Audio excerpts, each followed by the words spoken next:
La Facultad de Derecho de la Universidad Nacional Autónoma de México, en coproducción con el Colegio de Profesores Universitarios con Actividades Formales en Universidades Extranjeras de Excelencia, AC, COPUEX, presentan Testimonios y vivencias de universitarios en el proceso político mexicano 1960-2024. Un documental donde académicos de la Facultad de Derecho dialogan acerca de la evolución del proceso político-electoral mexicano. ¡Bienvenidos!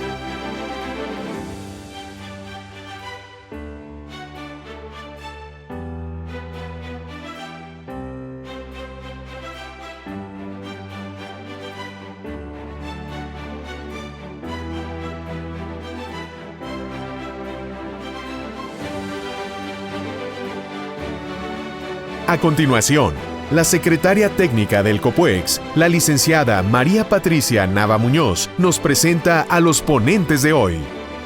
Antonio Lozano Gracia es licenciado en Derecho y profesor de Filosofía en la Facultad de Derecho de la Universidad Nacional Autónoma de México. Es un distinguido representante del Partido Acción Nacional en el proceso de democratización en los años 1980 a 1990. Que fue el proceso creador del Instituto Federal Electoral y del Tribunal Federal Electoral. Como miembro del Partido Acción Nacional, fue Procurador General de la República en el gobierno del presidente Zedillo. Es un distinguido catedrático universitario de nuestra Facultad de Derecho y autor de libros de Derecho Político. Es un distinguido abogado postulante y socio fundador de su despacho que lleva su propio nombre. Rodrigo Morales Manzanares es egresado de la Facultad de Economía de la Universidad Nacional Autónoma de México. Fue fundador de la revista Voz y Voto, consejero electoral del Instituto Electoral del Distrito Federal y del Instituto Federal Electoral. Es consultor internacional en materia electoral y colabora semanalmente en Animal Político. Armando Salinas Torres es licenciado en Derecho y profesor de la Facultad de Derecho de la Universidad Nacional Autónoma de México. Ha sido diputado federal en 2 ocasiones y diputado local por el Distrito Federal. Fue secretario particular del Procurador General de la República y subsecretario en la Secretaría de Gobernación. Es abogado postulante y socio del despacho Antonio Lozano Gracia y asociados, además de ser un distinguido miembro del Partido Acción Nacional. Hoy, 11 de septiembre de 2024, es un día aciago para la República Mexicana. Se aprobó una reforma llamada Poder Judicial, cuyo objetivo claro es quitarle al Poder Judicial el control legal del poder por el poder.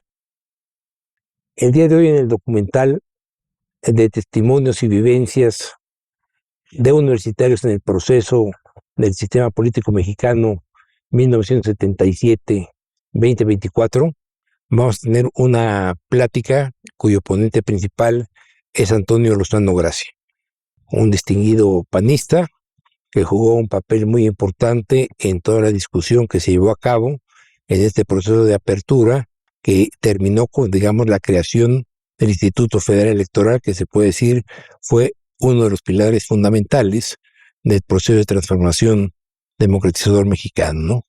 Él invitó como comentaristas a otro distinguido panista, a Armando Salinas Torres, quien ha sido diputado federal y diputado de la Ciudad de México y que también ha participado activamente en cuestiones electorales. E invitó también a Rodrigo Morales Manzanares, quien es egresado de esta Universidad Nacional Autónoma de México y fundador de la revista Voz y Voto, que todos sabemos es una de las publicaciones que ha tenido una presencia permanente en eso que se llamó el proceso democratizador mexicano. Dicho esto, quiero yo agradecer desde luego a la directora de la Facultad de Derecho, doña Sonia Venegas Álvarez, el haber permitido que a través del colegio de profesores que yo presido, que es el colegio de profesores que hemos realizado estudios formales en universidades extranjeras, el COPUEX, organizáramos estos eventos. Entonces, este es uno de los capítulos de este documental y el día de hoy, además yo quisiera hacer mención al apoyo que hemos recibido por parte de la Secretaría General de la Facultad, de la doctora Sara Mispalma, porque, pues, lógicamente, como ustedes ven, esto requiere de una infraestructura dentro de la facultad, ¿no? Entonces, dicho esto, mi estimado Antonio, yo quisiera darte el uso de la palabra para que tú de manera libre consideres hacer tu presentación y después dar las palabras a los comentaristas y finalmente pues hacer algunas conclusiones. Claro que sí, muchas gracias.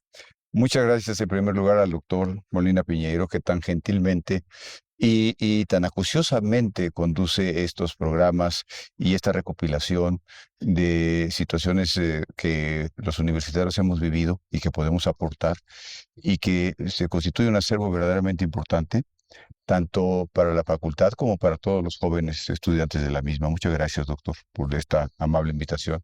Muchas gracias a la señora directora, muchas gracias a la Facultad de Derecho. Efectivamente, a su servidor le tocó en suerte llegar a la Cámara de Diputados en la 54 legislatura, que corrió de los años de 1988 a 1991. Comento rápidamente que soy egresado de esta facultad, generación 72-76, y que prácticamente toda mi carrera profesional he sido abogado postulante. De tal manera, y además conocí a brillantes panistas, a gente muy distinguida dentro del Comité Ejecutivo Nacional del PAN, el Partido de Acción Nacional, profesores de esta facultad, como don Abel Vicencio Tobar, como al señor licenciado Irán Escudero Álvarez, que fue quien yo considero parte de mi formación profesional, una persona absolutamente importante, y que fue un distinguido panista, realmente fue diputado en varias ocasiones y también representante ante la Asamblea de la Ciudad de México, de aquel entonces el Distrito Federal.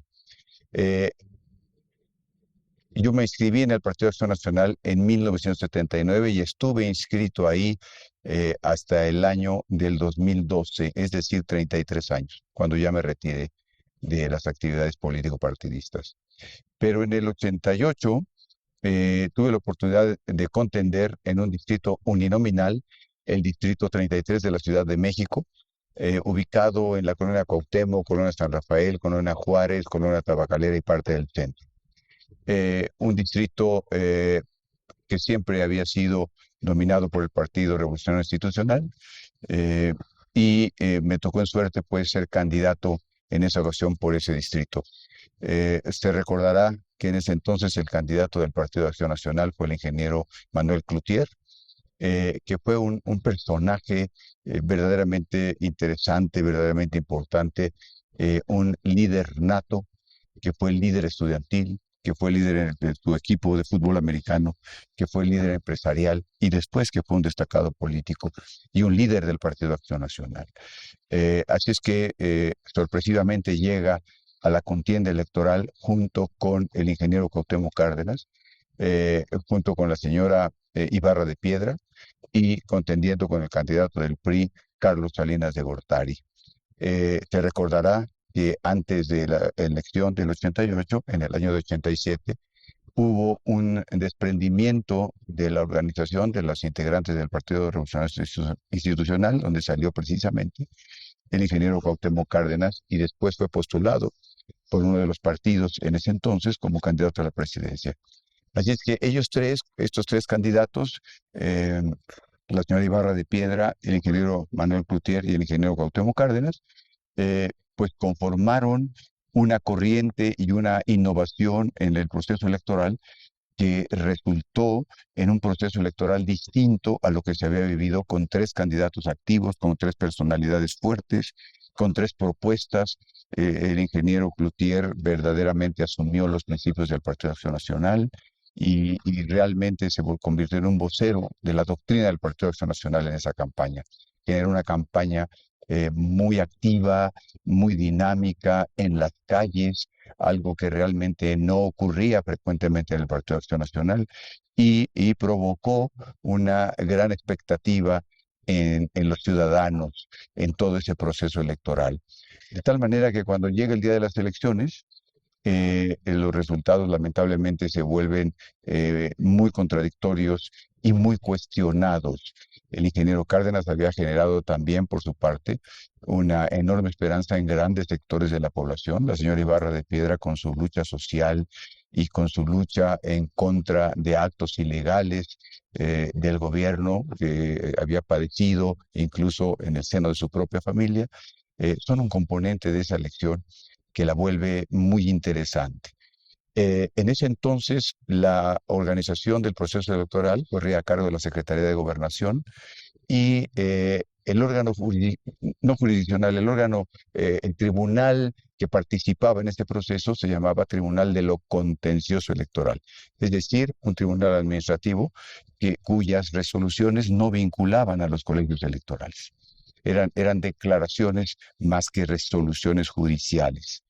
Entonces, bueno, fuimos así a esa contienda y realmente los candidatos, estos tres candidatos de la oposición, hicieron un brillante papel y generaron una gran expectativa y una gran participación ciudadana.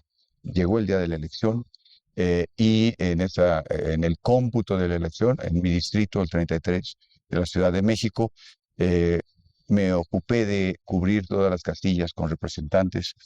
Sin embargo, eran 120 y tantas casillas en mi distrito. Me faltaron por cubrir 6 casillas nada más. El lunes fui y recabé la información de las 6 casillas que no tenía yo el acta, con los cartelones que se ponen en las casillas. Hice mi cómputo y yo perdía en el cómputo por 350 votos.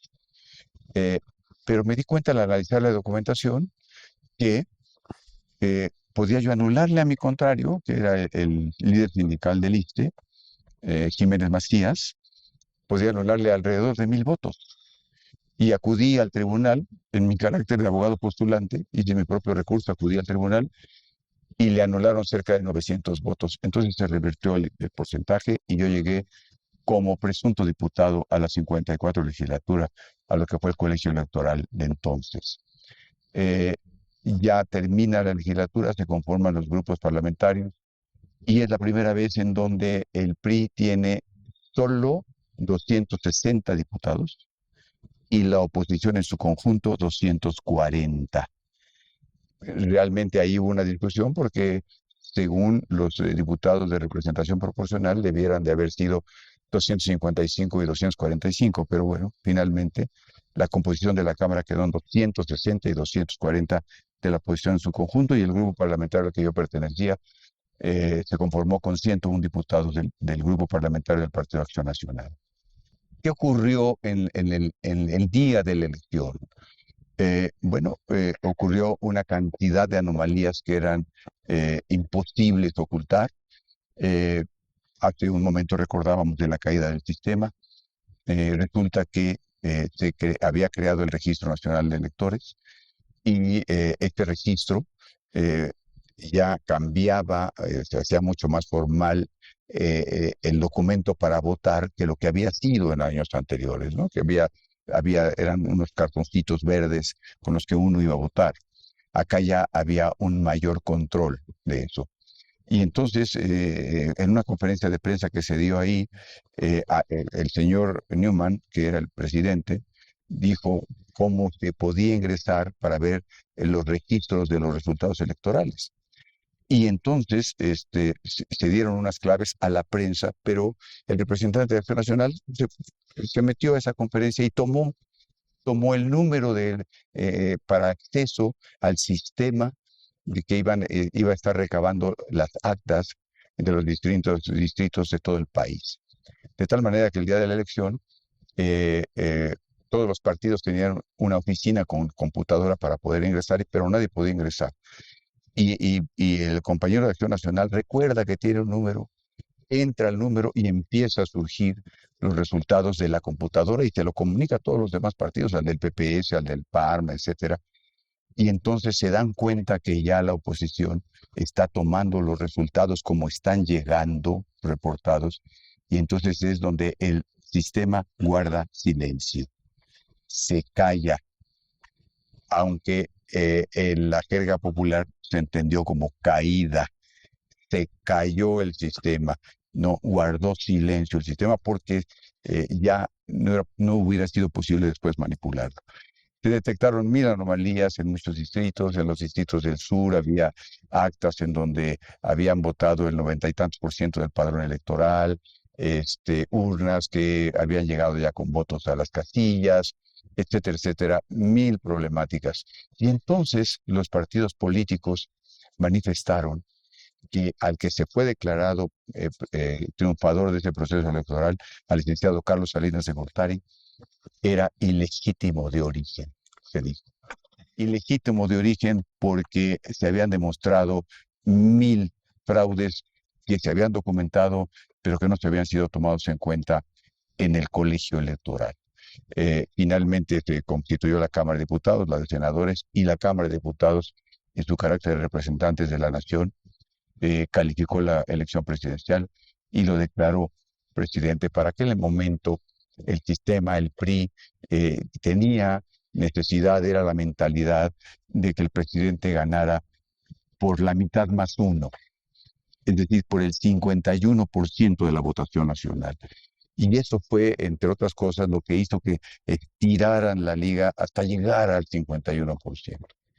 Con esta realidad nacional e internacional, porque muchos medios internacionales reportaron todas las irregularidades de este proceso electoral, se generó la necesidad, tanto para el presidente de la República como para el Partido Revolucionario Institucional, de generar una modificación a las leyes electorales para poder generar una realidad distinta. Y el Frente Democrático Nacional anunció que el presidente Carlos Salinas de Gortari era ilegítimo de origen y sería ilegítimo por toda la eternidad.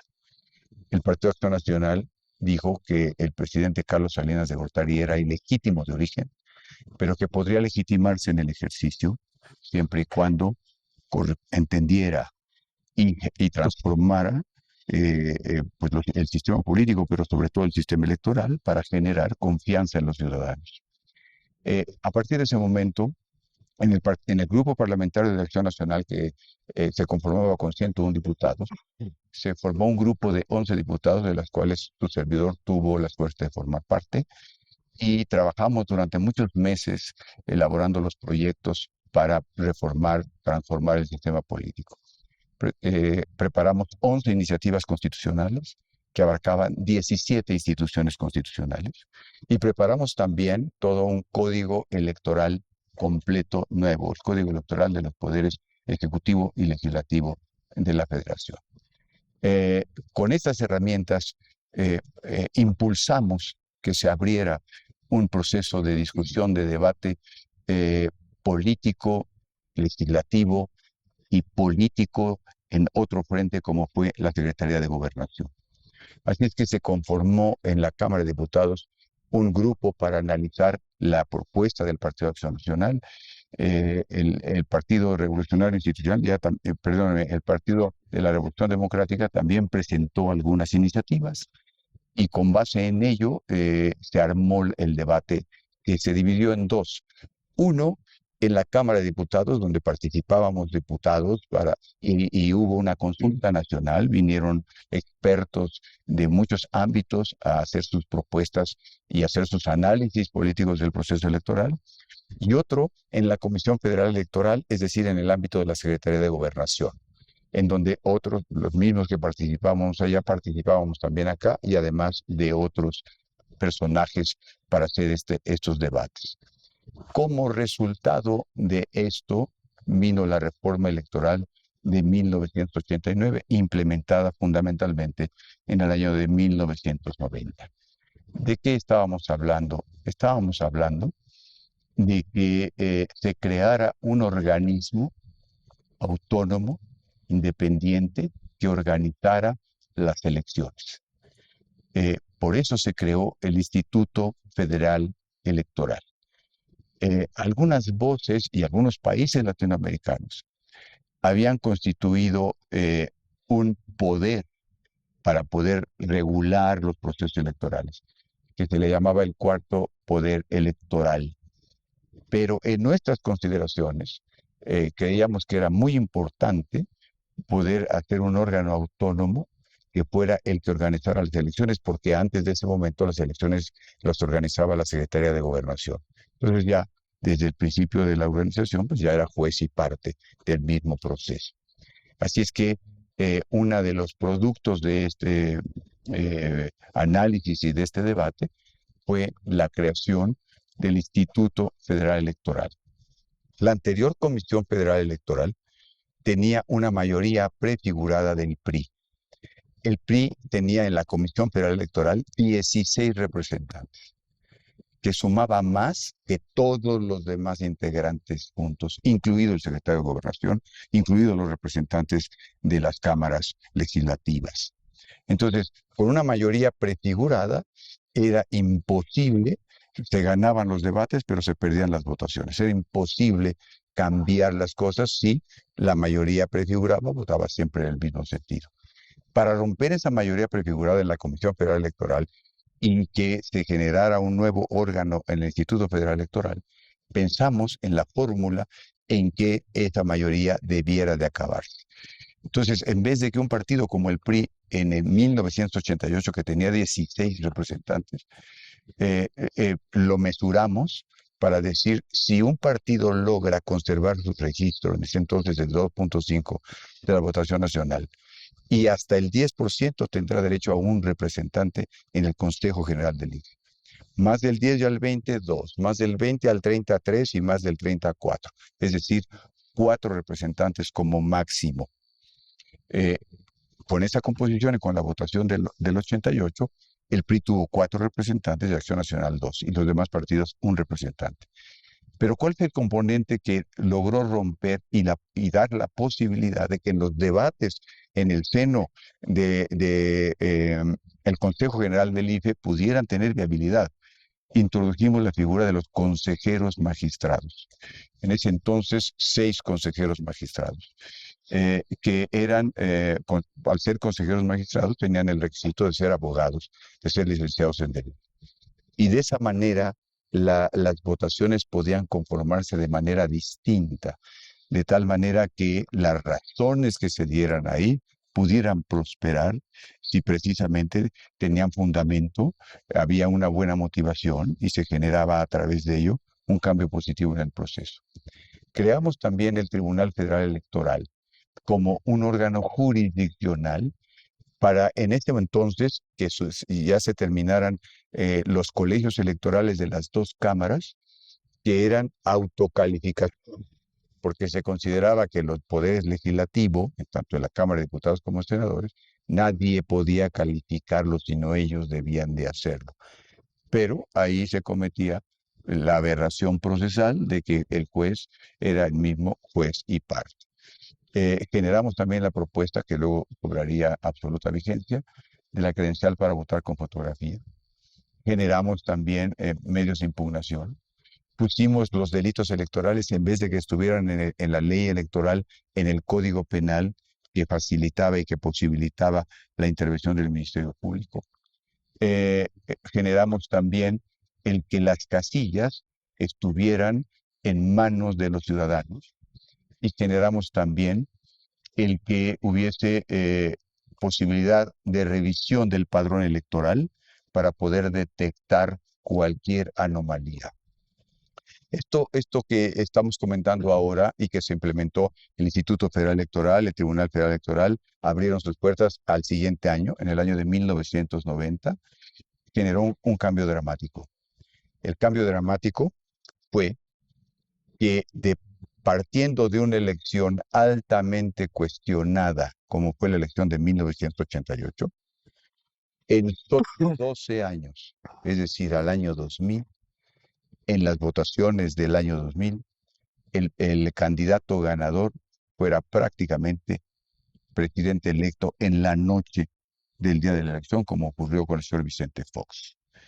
El cambio de una institución que se genera, que la sociedad reclama, que el desarrollo político de la sociedad reclama, que la transición hacia la democracia reclamaba, generó que en solo 12 años la creación de una institución dio el fruto de un resultado aceptado por todos en la misma noche de la elección, que generaba confianza, que generaba paz y que generaba armonía en la sociedad. Eso me parece que fue la gran aportación de esta reforma electoral del 89-90 y que hoy, como bien decía el doctor, estamos en un día ciago y caramba, se vuelve hasta paradójico hablar de los avances importantes que lograron el pueblo de México, partidos políticos, gobierno y sociedad integral para lograr una transparencia en las elecciones. Hoy que tenemos pues un ataque tan frontal al Poder Judicial. Muchas gracias, doctor. Yo creo que la descripción que ha hecho Toño del proceso de la reforma, lo que implicó en términos de creación de instituciones, es muy prístina. Pero yo destacaría dos cosas que parecen menores, pero que sí son la semilla de lo que creo que fue la esencia de esa reforma, que son cosas procedimentales que impactaron enormemente. Uno tiene que ver con la mesa de directivas de casilla. Es decir, ahí había una plena desconfianza. El procedimiento anterior eran designaciones que hacía la Secretaría de Gobernación y o el que estuviera en la fila, que generalmente eran del PRI, y no teníamos esta confianza que hoy todavía espero sigamos teniendo un rato más de quién cuenta los votos. Entonces me parece que ahí hay un aporte central del grupo parlamentario del PAN a la construcción, digamos, de la confianza, empezando desde la mesa directiva de casilla, con reglas, con insaculación, con capacitación, es decir, con un principio también de meritocracia, que sean los mejores vecinos los que cuenten nuestros votos. Eso que parece hoy cotidiano, me parece que fue una semilla, reitero, muy valiosa, porque además eso después se fue expandiendo hacia arriba. Es decir, a todos los órganos, finalmente la completa ciudadanización del IFE, etcétera, etcétera. Y el otro asunto que fue fundamental es, primero, quién cuenta los votos y luego quién vota. Entonces, la decisión del padrón base cero me parece que fue fundacional en este sentido. Y no solo base cero, porque el padrón de antes era inservible, se le practicaron algunas pruebas en alguna elección extraordinaria en Michoacán, simplemente era imposible, estaba plagado de irregularidades. No solo padrón base cero, sino padrón vigilado. Y lo que hoy tenemos como padrón electoral es uno de los instrumentos registrales más confiables, quizás del mundo, ¿no? Por la cantidad de candados, de mecanismos de vigilancia, de actualización forzada. Cada vez que hay un censo hay que hacer una nueva distritación, se practican verificaciones, etcétera, etcétera. Entonces, me parece que en estos dos procedimientos que hoy parecen cotidianos y simples, está, insisto, la semilla de de lo que finalmente se fue confeccionando, como decía Toño, en una generación colectiva de confianza, o sea, no en el monopolio de alguna fuerza política, sino en un bien colectivo. Y platicábamos hace rato que somos parte de una generación que creía que estas conquistas habían llegado para quedarse. Y hoy tristemente nos damos cuenta que todas estas cosas pueden volver a estar en riesgo, con lo que vivimos el día de hoy, en la madrugada, en el Senado de la República. Vamos a una elección, según lo que se aprobó hoy, sin las más mínimas garantías a las que estábamos acostumbrados. Vamos a un inicio de proceso electoral para jueces y magistrados sin ley secundaria. Vamos a un proceso sin vigilancia, es decir, no hay quien vigile lo que las autoridades hagan. Vamos a un proceso sin garantías, no hay instancias para recurrir si uno es aspirante y cree que se le hizo alguna trampa, no hay ninguna cosa prevista, no hay ningún principio de rendición de cuentas. Se dice que las campañas no habrá ni financiamiento público ni privado, quién sabe entonces qué tipo de financiamiento va a haber, pero tampoco hay un principio de rendición de cuentas ante ninguna autoridad. Es decir, muchas de las cosas que creíamos que ya habíamos inventado en términos de cómo se construye la confianza en un proceso electoral, con lo que se aprobó ayer como base constitucional, porque no tenemos la ley secundaria, es un completo y total retroceso. Coincido entonces, por lo dicho por el doctor Molina y por Toño, este 11 de septiembre será recordado como un día de los más aciagos de esta nación. Lo dejaría. Muchas gracias, Toño, Rodrigo, doctor, muchas gracias. Yo destaco, adicionalmente a lo ya señalado por don Antonio Lozano, por Rodrigo Morales, que esa reforma, esa construcción de nuestro derecho electoral democrático de los años 89, 90, consecuencia de esa ruptura del sistema eh, predominante que fue aquella salida de unos personajes, Cuauhtémoc Cárdenas, Muñoz Ledo, una serie de personas que salen del PRI, que tienen aquella decisión, conforman el Frente Nacional Democrático y tienen como conclusión lo ya explicado, que la elección de 1988 no fue creíble para nadie. En el mejor de los casos, se pudo tener una cohesión para lograr lo que nos rigió desde el año 91 que entra en vigor hasta hoy, 2024, ¿no? A partir, y digo hasta hoy literalmente, hoy 11 de septiembre, porque de aquí en adelante el proceso y la democracia electoral se pondrá en cuestionamiento y a prueba como una fecha de conclusión. A lo mejor nuestro inicio fue en aquella legislatura, la 54, y nuestra prueba fue el año 91 en las elecciones, y la conclusión de ese proceso y procedimientos electorales se dan hasta el día de hoy, 11 de septiembre del año 2024. Destaco dos cosas sustanciales. Una, el sistema de partidos.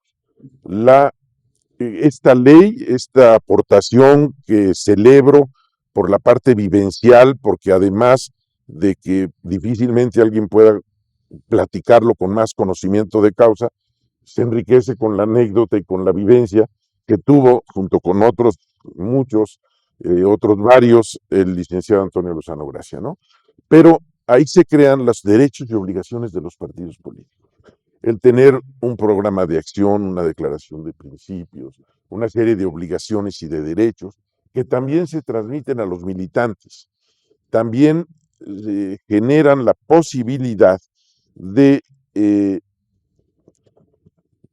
transparentar qué son los partidos políticos, cómo empiezan a rendir cuentas y cómo tienen que administrarse. Y el otro punto que destaco es que establecen el servicio electoral, profesional electoral de carrera, ¿no? Esto es fundamental para que después pasáramos a otra etapa de la democracia.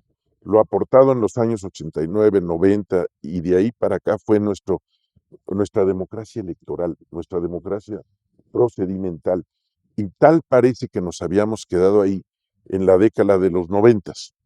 Y es hasta el año 2000, en la 58 legislatura, donde tuve la fortuna y el privilegio de pertenecer, donde se replantean un poco y un mucho, traducido en iniciativas, en leyes y en creaciones de instituciones, la democracia sustancial. Es decir, lo que sigue después de quitar y poner gobernanza a través del voto y con lo ya comentado aquí. La ley de transparencia y acceso a la información pública gubernamental, el servicio profesional de carrera, la ley de responsabilidades de los servidores públicos, es decir, hacer cada vez más público lo público y hacer cada vez más privado lo privado.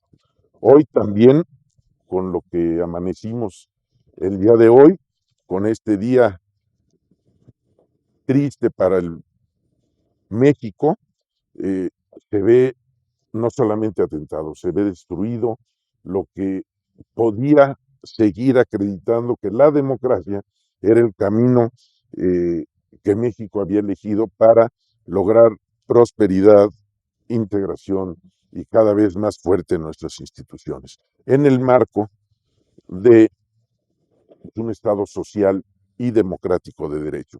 Hoy agradezco y celebro este foro y estos ejercicios de reflexión y de publicitación, porque habrá que empezar a platicar sobre el Estado de Derecho y a lo mejor el Estado social, pero tendríamos que quitar el adjetivo democrático. Pues bueno, ciertamente esta construcción, esto que se denominó durante tanto tiempo la transición hacia la democracia, que según autores se ubica en diferentes momentos, pero que fue un largo camino y que se recorrió juntos y que había dado como resultado procesos electorales aceptados, que no generaban divisiones en la sociedad, sino al revés, ¿no? Venía un resultado y generaban unidad, que era siempre en México y en el mundo lo que uno espera oír de alguien que ganó una contienda presidencial, ¿no? Se acabó la campaña electoral, ya hay un resultado y ahora yo convoco a todos a unirnos para seguir avanzando. Eso que ya lamentablemente no oímos ahora, ¿no? Oímos que hay un grupo y que se diferencia de otro y que se propician las divisiones. Entonces, bueno, es una pena, pero sí vale la pena tener presente lo que hemos logrado en otros tiempos para tratar de rescatarlo o de conservar lo que queda. Pues muchas gracias, Antonio, por esta presentación que hiciste tú de este proceso político democratizador que se da en el 88, 89 y empieza a funcionar ya en el 90, ¿no? Y que lo que tiene su precedente en la representación proporcional que se da en 1977 desde la cúpula del presidencialismo priista. Dicen que es este diálogo que tienen entre López Portillo y Jesús Reyes Heroles, ¿no? Que van a dar un espacio del 25%, ¿verdad? En la Cámara de Diputados a una oposición que prácticamente a nivel electoral era poco perceptible del país, ¿no? Y que esto todavía se remonta a los diputados de partido del cenit del régimen priista presidencial con López Mateos, ¿no? Y que realmente este régimen cenit priista presidencial no se había convocado a una unidad con una legitimación histórica en la Revolución Mexicana para iniciar un proceso de los 50 años de la Revolución Mexicana, ¿no? Estaban tan orgullosos, recuerda que López Mateos le gustaba mucho hacer grandes mítines en el Zócalo y tener de compañeros en el balcón del Palacio Nacional a dignatarios de los países más importantes del mundo, el caso de Kennedy en su momento, el caso del general de Gaulle, ¿no? O sea, todo esto que se inicia, digamos, a partir del 62 con una apertura del régimen priista presidencial, primero en esta cuestión de diputados de partido del 62, posteriormente con la representación proporcional, después con este, digamos, bache que se da en el perismo presidencial con la elección de Salinas de Gortari y la necesidad de crear una serie de instituciones que sean democratizadoras.